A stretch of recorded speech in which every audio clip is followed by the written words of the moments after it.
Hello friends, welcome back to DSV coding once again. So ఈ వీడియోలో మనం మన కలెక్షన్స్ ఆర్ మోడల్స్, మన MongoDB టేబుల్స్, MongoDBలో మనం టేబుల్స్ అనేది అనొద్దు ఎందుకంటే అది NoSQL డేటాబేస్ కాబట్టి. సో ఆ కలెక్షన్స్ ఏవైతే ఉన్నాయో వాటిని ఎలా క్రియేట్ చేయాలి అనేది అయితే చూద్దాం. సో దానికోసం మీరు ఏం చేస్తారంటే ఇక్కడ మోడల్ అని ఒక ఫోల్డర్ ని క్రియేట్ చేయండి. సో ఇలా ఫోల్డర్ ని క్రియేట్ చేసిన తర్వాత ఇక్కడ users.js అని ఒక ఫోల్డర్ ని క్రియేట్ చేయండి. సో ఇది ఆల్రెడీ నేను చేసి ఉంచాను, దీన్ని రిమూవ్ చేసి మళ్ళీ మనం ఫ్రెష్ గా కోడ్ అయితే రాద్దాం. సో మోడల్స్ క్రియేట్ చేసి ఇక్కడ users.js అని చెప్పేసి క్రియేట్ చేయండి. ఆర్ నేను డిలీట్ చేసి మళ్ళీ క్రియేట్ చేస్తాను. ఈ ఫోల్డర్ ని కంప్లీట్ గా డిలీట్ చేసేయండి. సో మోడల్స్ అనే ఫోల్డర్ ఉంది. సో ఇక్కడ ఏం చేద్దామంటే మనం user.js అది నేను టెస్టింగ్ కోసం రాసాను, దట్స్ ఫైన్. సో ఇప్పుడు మనకి MongoDBలో ఆ కలెక్షన్ ని క్రియేట్ చేయాలంటే మనకి మాంగూస్ కావాలి. మాంగూస్ అనేది MongoDBతో ఇంటరాక్ట్ అవ్వడానికి మనకు యూజ్ అయ్యే ఒక లైబ్రరీ. దీని డేటాబేస్ కనెక్షన్ కోసం మనం ఆల్రెడీ యూజ్ చేసాం. So const mongoose require mongoose.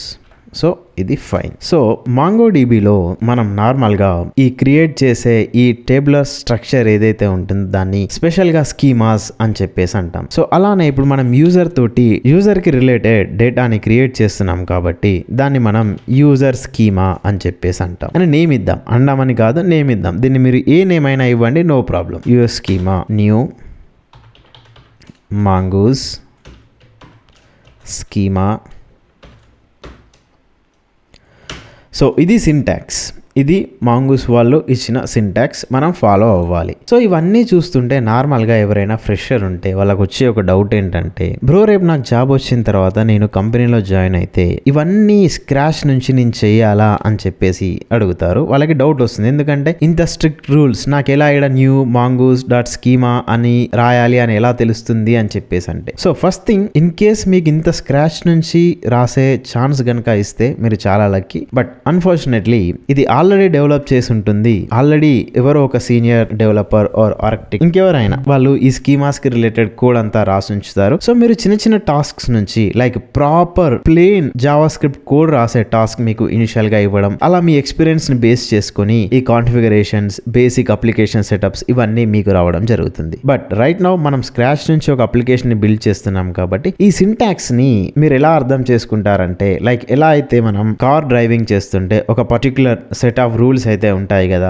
So first gear అన్నప్పుడు ఒక రకంగా వేయాలి, సెకండ్ గేర్, ఈవెన్ బైక్ కి కూడా. సో అలా సేమ్ అనాలజీ ఇక్కడ యూజ్ చేయండి. ఈ సింటాక్స్ ని ఫాలో అయ్యి మనం క్రియేట్ చేయాలి అని చెప్పి. సో ఎలా అయితే ఇప్పుడు మనకి టేబుల్లో కాలమ్స్ ఉంటాయో ఇక్కడ కూడా అలాంటివే మనం క్రియేట్ చేద్దాం. సో ఫస్ట్ వన్ వచ్చేసరికి యూజర్ నేమ్. మళ్ళీ ఇక్కడ ఒక ప్రాబ్లం వస్తుంది. మనం యూజర్ నేమ్ అన్నప్పుడు ఏం చేస్తామంటే టైప్స్ ఉంటాయి కదా మనకి, స్ట్రింగ్ ఇంటీజర్ అని, దాన్ని మెన్షన్ చేయాలి. ఎలా అంటే టైప్ స్ట్రింగ్, దాని తర్వాత ఇక్కడ ఇది రిక్వైర్డ్ అని చెప్పేసి అనాలి. మనకి యూజర్ నేమ్ రిక్వైర్డ్ అని కావాలంటే రిక్వైర్డ్ అని చెప్పేసి ఇచ్చేసి దీని వాల్యూ ట్రూ అని ఇవ్వండి. దాని తర్వాత next unique, user names unique ఉండాలి అని చెప్పేసి అనుకుంటే యూనిక్ అనే కీ ఇచ్చి దానికి కూడా ట్రూ అని చెప్పేసి ఇవ్వండి. యూజర్ నేమ్ అయిపోయిన తర్వాత నెక్స్ట్ మనం లైక్ ఈమెయిల్ ఉందనుకోండి. సో ఈమెయిల్ కూడా మనం నార్మల్ గా ఈ విధంగా type string required true unique true. దాని తర్వాత పాస్వర్డ్. సో పాస్వర్డ్ కూడా type string required true unique, దీనికి ఇవ్వాల్సిన అవసరం లేదు. నెక్స్ట్ ఈ ప్రొఫైల్ పిక్చర్, మనకి యూజర్ కావాల్సిన అన్ని డీటెయిల్స్. సో ప్రొఫైల్ పిక్చర్ ఎలా టైప్ స్ట్రింగ్,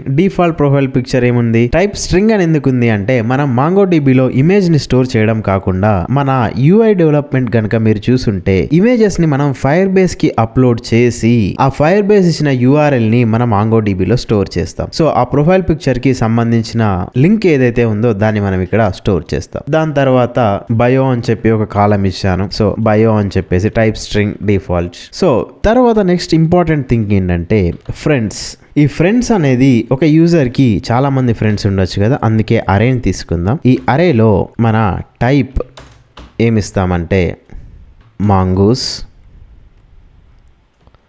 డాట్ స్కీమా. ఇది కొంచెం కేర్ఫుల్గా రాయాలి. Types dot object ID comma ref user. So దీన్ని చూడగానే కన్ఫ్యూజ్ అవ్వద్దు. ఇక్కడ ఏం చెప్తున్నానంటే ఫ్రెండ్స్ అనేది ఒక అరే. ఈ అరేలో ఉండే వాల్యూస్ ఏంటంటే mongoose.schema.types.objectId అండ్ ఎవరికి యూజర్ కి. అంటే ఈ ఫ్రెండ్స్ లో ఫర్ సపోజ్ ఇక్కడ ఒక అరే, ఇది ఫ్రెండ్స్ అనే అరే అనుకుంటే ఇక్కడ 1, 2, 3, 4, 5 యాక్చువల్ ఫ్రెండ్స్ ఉండరు మనకి. ఇక్కడ ఎవరు ఉంటారంటే ఫ్రెండ్స్ అనే అతడు ఒక యూజరే కదా. ఆ యూజర్కి రిలేటెడ్ ఐడి ఏదైతే ఉందో ఆ ఐడి అనేది ఈ ఫ్రెండ్స్ అనే అరేలో స్టోర్ అవుతుంది. సో అందుకే ఆబ్జెక్ట్ ఐడి, ఏ ఆబ్జెక్ట్ ఐడి, యూజర్ యొక్క ఆబ్జెక్ట్ ఐడి అనే వేలో మనం మెన్షన్ చేసాం. నెక్స్ట్ ఫ్రెండ్స్ అయిపోయిన తర్వాత నెక్స్ట్ మనకి పోస్ట్స్.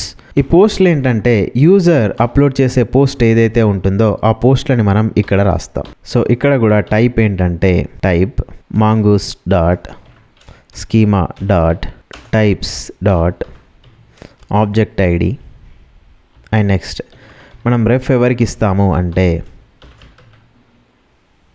పోస్ట్. ఈ పోస్ట్ కూడా ఎలా అంటే యూజర్ ఒకటే పోస్ట్ ఇవ్వడు కదా, డిఫరెంట్ పోస్ట్ ఇస్తాడు. సో పోస్ట్లో ఏముంటుంది, మనం ఏదైనా ఇన్స్టాగ్రామ్ పోస్ట్ అప్లోడ్ చేస్తే దానికి ఒక డిస్క్రిప్షన్ ఉంటుంది, ఒక ఇమేజ్ ఉంటుంది, హ్యాష్ ట్యాగ్ ఉంటుంది. అలాంటి కంటెంట్ అంతా మనం పోస్ట్ అనే డాక్యుమెంట్లో స్టోర్ చేస్తాం. సో ఆ పోస్ట్కి రిలేటెడ్ డీటెయిల్స్ ఏవైతే ఉంటాయో లైక్ యూనిక్ ఐడి 1, 2, 3, 4, 5 అవి మనం ఇక్కడ యూజ్ చేస్తాం. సో డిస్ప్లే చేసేటప్పుడు ఈ పోస్ట్ని మనం ఈ అరేని పోస్ట్లో ఉన్న యాక్చువల్ వాల్యూని తీసుకొని డిస్ప్లే చేస్తాం. సో ఇది పోస్ట్. నెక్స్ట్ వచ్చేసరికి క్రియేటెడ్ ఎట్ డేట్ ఇస్తాం. ఇది సో ఎప్పుడు క్రియేట్ చేశాడు అని చెప్పేసి. సో ఇక్కడ టైప్ మనం ఏమిద్దామంటే డేట్ అండ్ నెక్స్ట్ డిఫాల్ట్ ఏమిద్దామంటే date dot in case user నుంచి మనకి కావాల్సిన డేటా రాకున్నా కూడా మనం ప్రజెంట్ డేట్ని అయితే ఇద్దాం. సో ఇక్కడ కామా మిస్ అయింది. ఇష్యూ ఏంటి, created at type date default syntax errors. Nice అయిపోయింది. దీని తర్వాత మళ్ళీ comma updated at in case user details కనుక అప్డేట్ అవుతాయి, లైక్ యూజర్ పాస్వర్డ్ని కనుక చేంజ్ చేసినా మన దగ్గర ఒక రికార్డ్ అనేది ఉండాలి రీసెంట్గా ఎప్పుడు చేంజ్ అయింది అని చెప్పేసి. అందుకోసమే టైప్ మళ్ళీ date comma default date dot now. So ఇది మన యూజర్కి సంబంధించిన ఒక ఆబ్జెక్ట్ ఇన్ ద సెన్స్ ఒక కలెక్షన్. సేమ్ ఇలానే మనం ఏం క్రియేట్ చేయాలి అంటే పోస్ట్కి, మెసేజెస్కి, చార్ట్స్కి కూడా క్రియేట్ చేయాలి. సో అవి ఎలా క్రియేట్ చేద్దాం అండ్ నెక్స్ట్ స్టెప్స్ ఏంటి అనేది మనం అప్కమింగ్ వీడియోలోనైతే చూద్దాం. సో ఇది ఫ్రెండ్స్ మనం మాంగోడిబితో ఎలా కలెక్షన్స్ని క్రియేట్ చేయాలి అని చెప్పేసి.